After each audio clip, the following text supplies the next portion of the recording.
सभी महानुभावों को सादर जय जिनेन्द्र। और आज हम 63वें नंबर के श्लोक को पढ़ने जा रहे हैं और इसमें हमारा विषय है जो पंचाणु व्रत हैं जिनकी हम चर्चा अभी कर आए हैं पिछले श्लोकों में, वो यदि हम निरतिचार रूप से पालन करते हैं तो हमें क्या मिलता है ना। वो अणुव्रत किम कुर्वन्ति, क्या करते हैं, उन अणुव्रतों से क्या होता है, ये यहाँ पर बताया गया है। तो चलिए श्लोक पढ़ते हैं पहले। पंचाणुव्रत निधयो, पंचाणुव्रत निधयो निरतिक्रमणाः फलन्ति सुरलोकम्, निरतिक्रमणाः फलन्ति सुरलोकम् यत्रावधिरष्टगुणा, यत्रावधिरष्टगुणा दिव्यशरीरं च लभ्यन्ते। लय के साथ पढ़ेंगे पूरा। पंचाणुव्रत निधयो निरतिक्रमणाः फलन्ति सुरलोकम् यत्रावधिरष्टगुणा दिव्यशरीरं।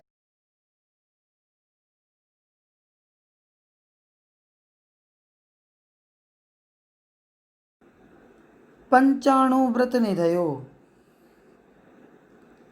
जो पंच अणुव्रत रूपी जो निधियां हैं,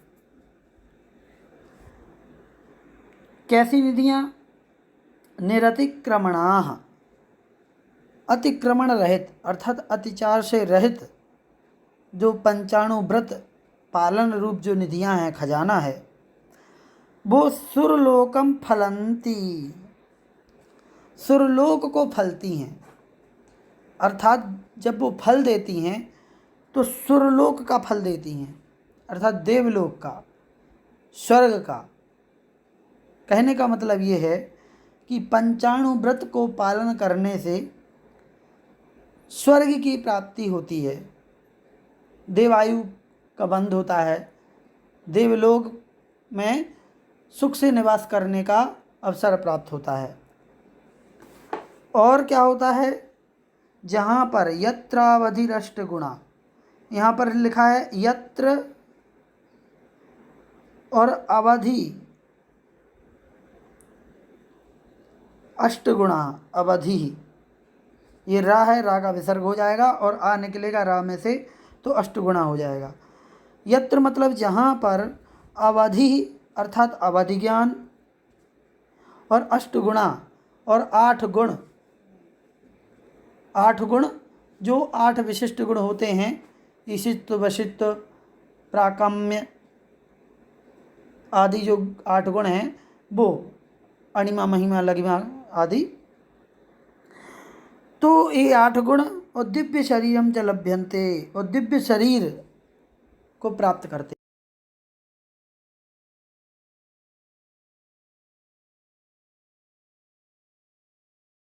तो वैक्रियक शरीर की प्राप्ति होती है और वह उस वैक्रियक शरीर में हड्डी, मांस, लहू इत्यादि, रक्त इत्यादि नहीं होता है ना।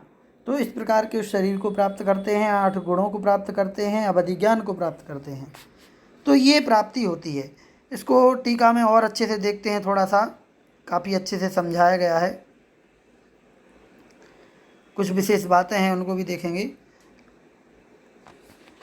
अतिचार रहित 5 अणुव्रत निधियों के समान हैं, जो अणुव्रत हैं वे निधियों के समान हैं, और इनका निरतिचार पालन करने से नियम पूर्वक स्वर्ग की प्राप्ति होती है।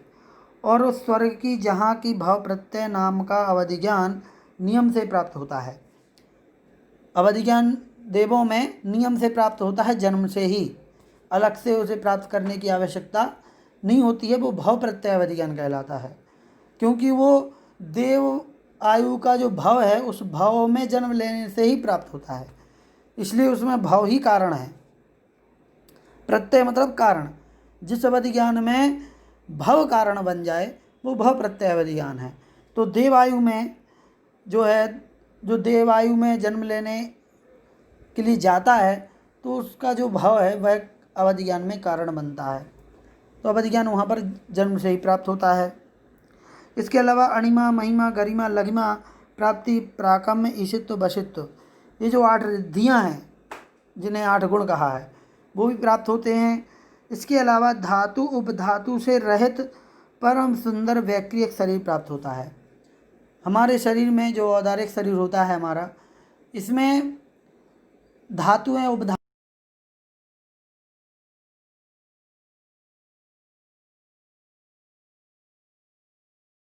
सब होती हैं, लेकिन उनके शरीर में ऐसा कुछ भी नहीं होता है, वैक्रियक शरीर होता है। ठीक है, अब क्या कहते हैं,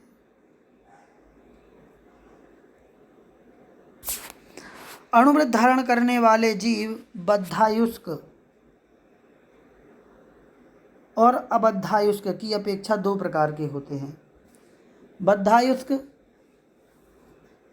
आगे बता रहे हैं, इसमें लिखा है जो अणुव्रत धारण करने के पहले आयु बांध चुकते हैं। अणुव्रत धारण बाद में किया, पहले आयु बांध चुके हैं, उन्हें बद्धायुष्क कहते हैं। और जो अणुव्रतों के काल में आयु बांधते हैं वो अबद्धायुष्क हैं। क्या समझ में आया? अणुव्रत धारण करने के पहले ही जिन्होंने आगामी भव की आयु बांध ली है वो बद्धायुष्क हैं, अर्थात आयु को बांध चुकने वाले। और जिन्होंने अणुव्रत धारण करने के पहले आयु नहीं बांधी बल्कि अणुव्रत धारण करने के बाद अणुव्रतों के समय आयु को बांधा है, वो कहलाते हैं अबद्धायुष्क। ठीक है, ये दोनों प्रकार के जीव नियम से देव होते हैं। ये दोनों प्रकार के जीव नियम से देव ही गति को प्राप्त होते हैं। अब आप कहोगे कि अणुव्रत धारण करने के बाद तो बात समझ में आती है, क्योंकि अणुव्रति होना मतलब सम्यक दृष्टि होना, तो सम्यक दृष्टि तो नियम से देवायु को ही प्राप्त होता है। ठीक है, तो ये तो ठीक है कि अणुव्रत धारण करने के बाद देवायु ही बंधेगी, लेकिन अणुव्रत धारण करने के पहले भी देवायु ही बंधे, एक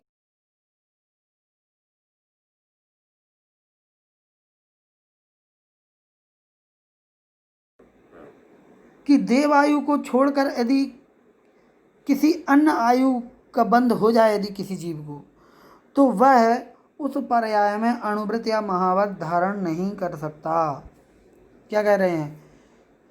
यदि किसी जीव को देवायु को छोड़ करके अन्य 3 आयु में से कोई भी आयु बंध जाए, मनुष्य आयु, नरक आयु या तिरंज आयु बंध जाए, तो फिर उसके अणुव्रत और महाव्रत धारण करने के भाव बनते ही नहीं हैं।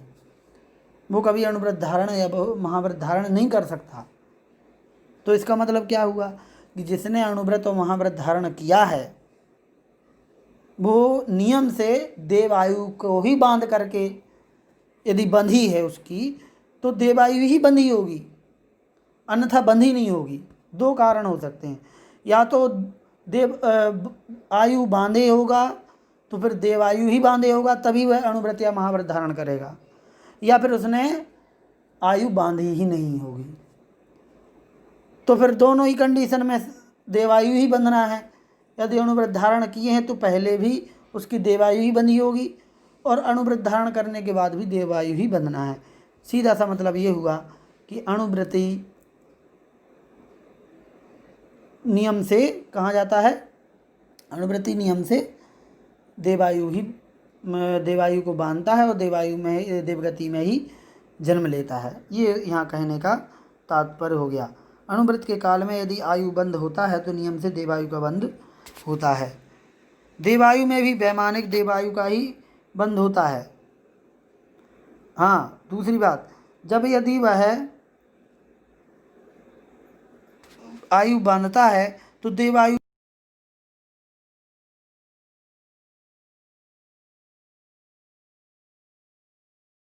धारण करने के पूर्व यदि किसी मिथ्या दृष्टि अवस्था में उसने भवनत्रिक की देवायु बांध ली, भवनवासी व्यंतर ज्योतिष, फिर उसने अणुव्रत धारण किए, तो अणुव्रत धारण करने के बाद आपको पता होगा कि आयु का बंध 8 अपकर्ष कालों में होता है ना।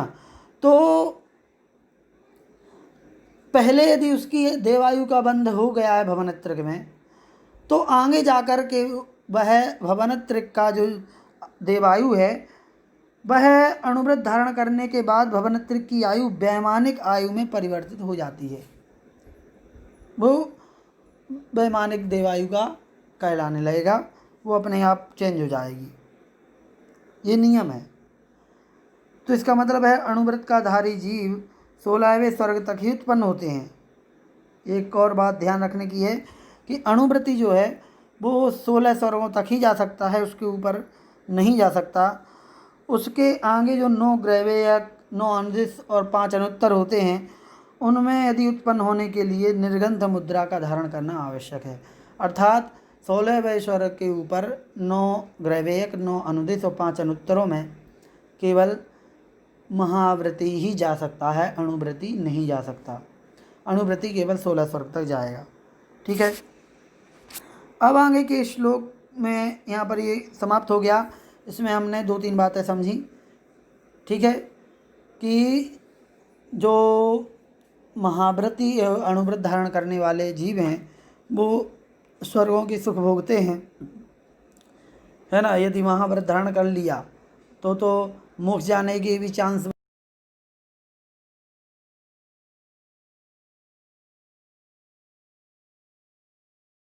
रूप से कहाँ जाएगा, देवायु में जाएगा। अब आगे महिमा बताई गई है और पंचाणुव्रत में कौन प्रसिद्ध हैं उनका नाम उल्लेख यहाँ पर किया गया है। तो इसको भी पढ़ लेते हैं। सरल सा श्लोक है, केवल नाम दिए हैं इसमें। मातंगो धनदेवश्च वारिषेणस्ततः परः नीलिजयश्च संप्राप्ताः पूजिताशयमुत्तमम्। क्या कहते हैं, एक बार फिर से पढ़ लेते हैं। मातंगो धनदेवश्च वारिषेणस्ततः परः नीलिजयश्च संप्राप्ताः पूजातिशयमुत्तमम्। पूजातिशयमुत्तमम् क्या कह रहे हैं, इसमें 5 नाम हैं। मातंग अर्थात चांडाल, जो यमपाल चांडाल की कथा सुनते हैं हम, वो। धनदेव, वारिषेण ततः परः, ततः परः उसके बाद वारिषेण, नीली और जय कुमार। ठीक। संप्राप्ताः पूजातिशयमुत्तमम्, पूजा के अतिशय उत्तम पूजा, पूजातिशय अतिशयम उत्तमम, उत्तम सर्वश्रेष्ठ पूजा के अतिशय को संप्राप्तः प्राप्त हुए हैं। अर्थात पूजा का मतलब यहाँ अष्टद्रव्य वाली पूजन से मतलब नहीं है, पूजा का मतलब यहाँ सम्मान है। ठीक है। तो जो मातंग, धनदेव, वारिषेण, नीली और जयकुमार जो 5 महापुरुष हुए हैं, ये अणुव्रत के प्रभाव से अतिशय पूजा को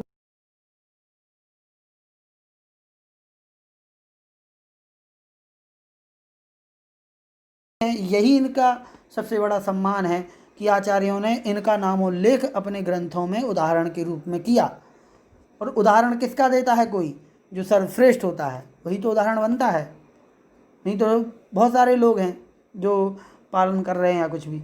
लेकिन उदाहरण या आदर्श जिन्हें हम कहते हैं, वो आदर्श पुरुष या उदाहरण स्वरूप जो महापुरुष होते हैं वो गिने चुने होते हैं। और आचार्यों ने जिनको उदाहरण माना है, इसका मतलब है कि उनकी क्वालिटी कितनी उच्च होगी, उनका सम्यक दर्शन कितना विशुद्ध होगा और उनका अणुव्रत कितना विशुद्ध होगा, कि आचार्यों ने खुद अपने ग्रंथ में लोगों को बताने के लिए उनका उदाहरण दिया है। तो ये पंचाणुव्रत में प्रसिद्ध हैं। अहिंसा अणुव्रत में यमपान चांडाल, और सत्य अणुव्रत में धनदेव, फिर अचौर्य अणुव्रत में वारिषेण, फिर नीली ब्रह्मचर्याणुव्रत में और जय कुमार परिग्रह परिमाण व्रत में। ठीक है। तो अहिंसा, सत्य, अचौर्य, ब्रह्मचर्य और अपरिग्रह अणुव्रत जो हैं वो उनमें जो प्रसिद्ध व्यक्ति हैं उनका यहाँ पर नाम उल्लेख किया गया है। आगे इसी के नीचे इन पांचों की कथाएं भी दी हुई हैं, आप लोग पढ़ लीजिएगा। यहाँ से स्टार्ट है, ठीक है। पहले संस्कृत में दी हुई हैं और फिर अंत में नीचे सबसे